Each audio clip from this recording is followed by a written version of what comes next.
नमस्ते दोस्तों, welcome to SP Singh GS official.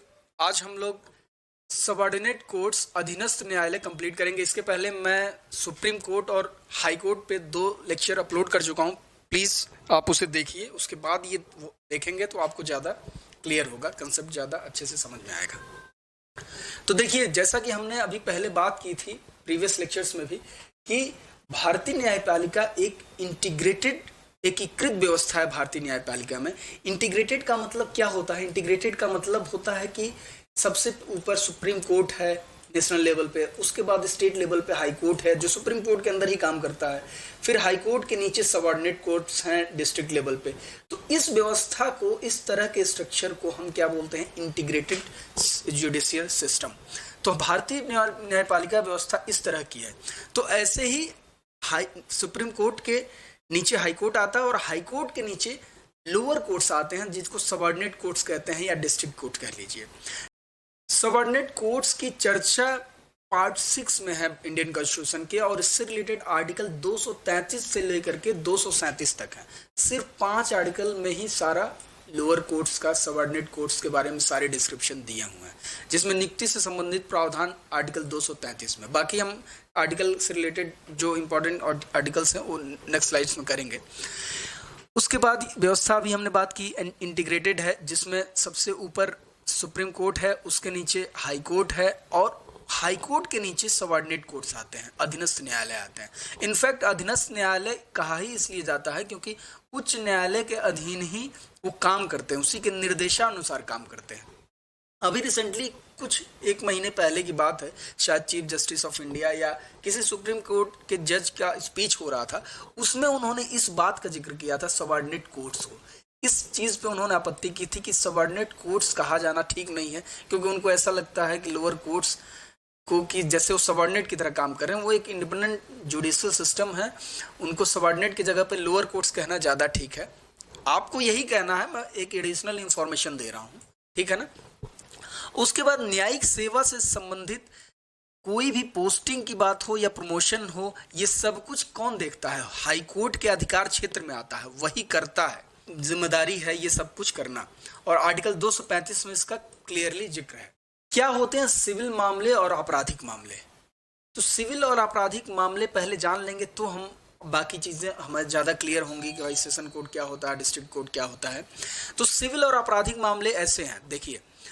Civil मामला वो होता है जो कि किसी समझौते का उल्लंघन हुआ हो, कोई कॉन्ट्रैक्ट का उल्लंघन हो गया हो, जैसे कि डिवोर्स का केस हुआ हो, या मकान मालिक किराएदार का झगड़ा है, मतलब उस तरह का होता है जहां पे कभी कानून का कोई उल्लंघन नहीं हुआ हो। यही महत्वपूर्ण चीज़ है, ये ध्यान रखना है कि सिविल मामलों में कानून का अभी तक कोई उल्लंघन नहीं हुआ होता है। तो इसीलिए इस तरह के मामलों में किसी प्रकार की सजा नहीं दी जाती है।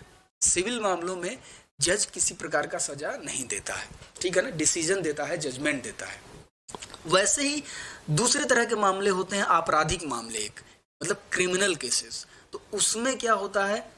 हत्या, मर्डर, अटेम्प्ट टू मर्डर, बलात्कार, जेब कतरा इत्यादि के, चोरी, डकैती, ये सब किस में आते हैं? क्रिमिनल केसेस में आते हैं, क्रिमिनल केसेस में आते हैं। और क्रिमिनल केसेस के लिए सजा दी जा सकती है, बिल्कुल, और दिया जाता है। और डिस्ट्रिक्ट लेवल पे सजा का प्रावधान मौत, मृत्यु दंड तक की है। मतलब डिस्ट्रिक्ट जज अगर चाहे, डिस्ट्रिक्ट लेवल का जज, तो मृत्यु दंड और आजीवन कारावास की सजा भी दे सकता है, हर्जाना भी दे सकता है। तो ये हमने पहले ये देखा कि भाई क्या क्या, किस तरह के अपराध और सिविल मामले और आपराधिक मामले क्या होते हैं, क्रिमिनल केसेस, उस आधार पे तय होता है डिस्ट्रिक्ट एंड सेशन कोर्ट। तो अब देख लीजिए, इसमें अभी क्लियर हो जाएगा आपको कि देखिए, जब मामले की सुनवाई, कोई सिविल मामलों की सुनवाई कोई कोर्ट करता है तो उस कोर्ट को हम डिस्ट्रिक्ट कोर्ट कहते हैं।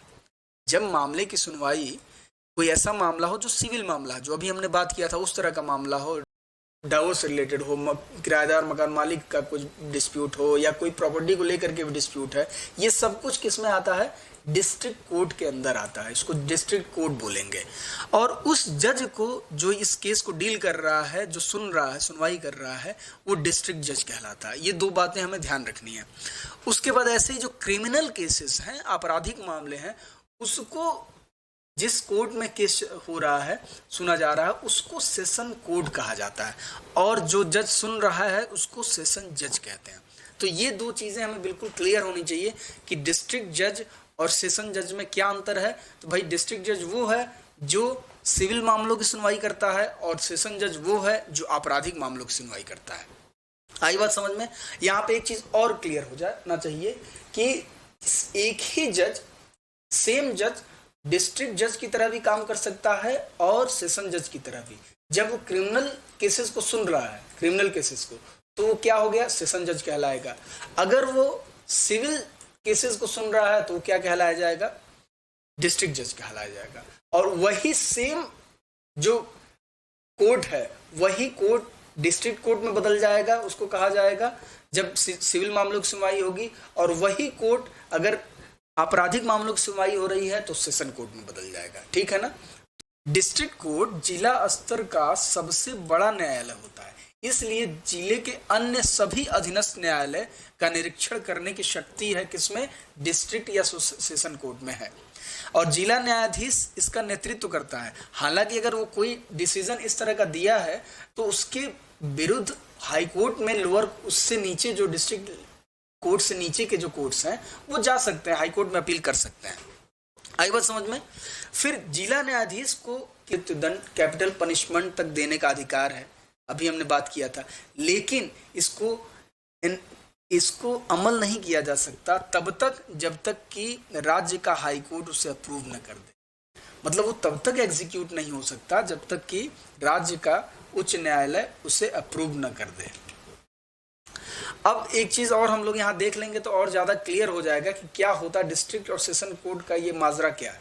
तो देखिए, सेम कोर्ट है, यही कोर्ट है और यही जज साहब है। ठीक, अगर वो एक सिविल मामला सुनवाई कर रहे हैं, सिविल मामला डाइवोर्स का हो गया और बाकी और भी डिस्प्यूट छोटा मोटा है, वो सब छोटा मोटा, मतलब कि कोई उसमें किस तरह का कानून को तोड़ा नहीं गया है, तो उस तरह का मामला सिविल मामला होता है। तो उसमें सुनवाई कर रहे हैं तो क्या उसको बोला जाएगा, डिस्ट्रिक्ट कोर्ट। अगर कोई क्रिमिनल केस है तो उसमें जज साहब सुनवाई कर रहे हैं तो क्या होगा, वो डिस्ट्रिक्ट कोर्ट। और ये क्या हो गए, सेशन जज, और ये क्या हो गए तब, डिस्ट्रिक्ट जज। अब इसमें 3 लेयर है, ये मेनली मैं 3 लेयर क्या है वो बताने के लिए दिखाया हूं कि डिस्ट्रिक्ट कोर्ट हो गए डिस्ट्रिक्ट लेवल पे, उसके नीचे लेवल पे सबऑर्डिनेट जज होता है और सबसे नीचे लेवल पे मुंसिफ कोर्ट होता है या मुंसिफ कोर्ट जज होता है। मतलब ठीक है, जैसे डिस्ट्रिक्ट कोर्ट हो गया और डिस्ट्रिक्ट इसी को जज बोल दीजिए, सबऑर्डिनेट जज कोर्ट हो गया और इसको को सबऑर्डिनेट जज बोल दीजिए, मुंसिफ कोर्ट हो गया, मुंसिफ कोर्ट जज बोल लीजिए। तो ये हो गया 3 लेयर हो गए सबऑर्डिनेट कोर्ट्स के। ठीक है, ये कौन से, क्या नाम है, किन लोगों का ये नाम, ये बोलेंगे हम किन्हें, ये जो सिविल मामले को डील कर रहे हो। और जब वही क्रिमिनल मामले को डील करेंगे तो उसको क्या बोलेंगे, चीफ जुडिशियल मजिस्ट्रेट हो गए। डिस्ट्रिक्ट कोर्ट से दूसरे नंबर पे, दूसरे लेयर पे चीफ जुडिशियल मजिस्ट्रेट है और तीसरे लेयर पे जुडिशियल मजिस्ट्रेट है। ठीक, तो ये हायरार्की है। ठीक, और यहाँ पे आप हाई कोर्ट मान लीजिए, यहाँ पे हाई कोर्ट है, हाई कोर्ट के अंदर डिस्ट्रिक्ट कोर्ट, उसके नीचे सबऑर्डिनेट और उससे मुंसिफ, किस साइड में, सिविल साइड में, और इधर क्रिमिनल साइड में। ठीक है, आई बात समझ में? जिला न्यायाधीश की नियुक्ति अब कैसे होती है, तो जिला न्यायाधीश की नियुक्ति आर्टिकल 233 के आधार पर होती है। और कैसे किया जाएगा, राज्यपाल द्वारा किया जाएगा और हाई कोर्ट के परामर्श से। बस इतना ही है इसमें, इससे ज्यादा कुछ नहीं है। हाई कोर्ट के परामर्श से राज्यपाल द्वारा डिस्ट्रिक्ट जजेस की नियुक्ति होती है। क्वालिफिकेशंस क्या है, तो 233A में दिया हुआ क्वालिफिकेशन वो ये 3 है। केंद्र या राज्य सरकार, मतलब सेंट्रल गवर्नमेंट या स्टेट गवर्नमेंट में किसी भी गवर्नमेंट पद पे नहीं होना चाहिए, सरकारी सेवा में वो कार्यरत ना हो।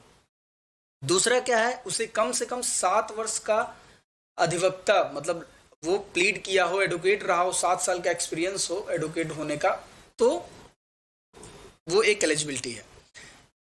उच्च न्यायालय ने उसे नियुक्ति के लिए सिफारिश किया हो, रिकमेंड किया गया हो हाई कोर्ट द्वारा, तो ये तीनों क्या है, क्वालिफिकेशन है, बेसिक ये होना चाहिए, तभी जज के लिए नियुक्त किया जा सकेगा। अन्य न्यायाधीशों की नियुक्ति, इसके अलावा जो अभी ये तरीका है, इसके अलावा कुछ और भी तरीके हैं नियुक्ति के, वो है आर्टिकल 234 में दिया हुआ। राज्यपाल उच्च न्यायालय के परामर्श से करता है, ये यहाँ पे है। और दूसरा है उच्च न्यायालय के परामर्श के साथ एक और चीज जोड़ दीजिए कि राज्य लोक सेवा आयोग स्टेट पब्लिक सर्विस कमीशन के सहयोग से भी करता है, उनके परामर्श से भी। तो इसको जब जोड़ देंगे तो ये हो जाएगा अन्य न्यायाधीशों की नियुक्ति, मतलब कुछ और न्यायाधीशों की भी नियुक्ति होती है उन लोगों के लिए। इसमें ये भी आप थोड़ा, इसमें आपको ध्यान भी होगा कि स्टेट पब्लिक सर्विस कमीशन जैसे एग्जाम कराती है जुडिशल सर्विसेज का और ये सब, तो वो यही तरीका है, वही तरीके के बारे में ये जिक्र है यहाँ पे। अब कुछ क्वेश्चंस देख लेते हैं प्रीवियस ईयर। संविधान के किस अनुच्छेद में अधीनस्थ और जिला न्यायालयों का प्रावधान है? तो आर्टिकल 233, अभी हमने बात किया था। द टर्म डिस्ट्रिक्ट जज includes which of the following? District जज जो टर्म है वो क्या क्या शब्दों को इंक्लूड करता है? मतलब जब डिस्ट्रिक्ट जज कहा जाएगा तो इसका मतलब हम सब इन सब की बात कर रहे हैं। असिस्टेंट सेशन जज, जज of the city civil court, additional chief presidency magistrate. Presidency magistrate जो है प्रेसिडेंसीज में होते हैं, जैसे कि जो पहले प्रेसिडेंसीज कहा जाता था ना, दिल्ली हो गया, मद्रास हो गया, कलकत्ता हो गया, वहाँ पे जो मजिस्ट्रेट हुआ करते थे लोअर लेवल पे, उनको प्रेसिडेंसी मजिस्ट्रेट कहा जाता था। चीफ जजेस ऑफ स्मॉल कॉज कोर्ट, तो ये चारों किसमें आएंगे? ये डिस्ट्रिक्ट जज में ही इंक्लूड होते हैं। All of the above is right answer. Which of the following are correct regarding subordinate court? Subordinate court से संबंधित 3 स्टेटमेंट है, पूछ रहा है क्या सही है सबऑर्डिनेट कोर्ट से related. The organisational structure and jurisdiction, organisational structure ध्यान से पढ़ना है, और jurisdiction of the subordinate judiciary, subordinate courts की, is laid down by the constitution, ये पूछ रहा है, कॉन्स्टिट्यूशन द्वारा तय किया गया है। दूसरा लाइन है द सेशन जज is the highest judicial authority of the district, बिल्कुल सही है, हाईएस्ट जुडिशियल अथॉरिटी सेशन जज है, या यहाँ पे डिस्ट्रिक्ट जज लिखा होता तो भी सही होता। तो ये हो गया, 2 इज राइट। तीसरा क्या है? Small cause courts were established by presidency towns, हाँ ये भी सही है। प्रेसिडेंसी टाउन में स्मॉल कॉज कोर्ट मतलब छोटे छोटे केसेस जो होते हैं 150 रुपये का, या कोई माइनर केसेस होते हैं दो लोगों का डिस्प्यूट, वो सब प्रेसिडेंसी टाउन में एस्टेब्लिश होते हैं, हाँ होते हैं। तो 2-3 तो बिल्कुल सही है, एक गलत है, फर्स्ट इज रॉन्ग। वाई? देखिए, the organisational structure and jurisdiction of the subordinate judiciary is laid down by constitution, नहीं, कॉन्स्टिट्यूशन द्वारा नहीं बनाया गया ऑर्गेनाइजेशनल स्ट्रक्चर ऑफ जुरिडिक्शन, ये हाई कोर्ट और से तय हो जाता है या स्टेट से तय हो जाता है। लेकिन अगर मान लीजिए ये ऑर्गेनाइजेशनल स्ट्रक्चर की जगह पे अपॉइंटमेंट को लेकर के कुछ ऑप्शन रहता तो फिर वो सही होता, ऑप्शन 1 भी राइट होता, क्योंकि ये डायरेक्टली हमारे संविधान में मेंशन है, ये चीज़ें डायरेक्टली संविधान में मेंशन नहीं है। तो 2 and 3 is right. Thank you दोस्तों, please do like share and subscribe. Next में मैं कोई और इंपॉर्टेंट टॉपिक लूँगा। Okay, thank you.